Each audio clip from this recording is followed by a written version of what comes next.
Ayan to mga totoo mga hinday. Yan.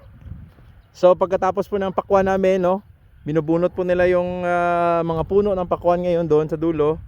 Makita niyo sila. So ngayon 3 days na namin naitanim yung aming mga pipino. So yan, naglalagay na sila. Ito yung buhay na pipino namin. So second batch po kami dito. Nag second batch kami. Yan, buhay na yung iba na pipino. Yan. So mangyayari, naglalagay na naman ng astrobag.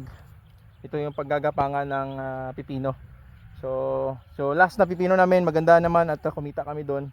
Nagkahatian ng maganda at saka hopefully this time, no, mura na yan ang presyo ng pipino, pero hopefully sa susunod na mga pag-harvest na nito next month, gaganda yung presyo, di ba? Toy, no?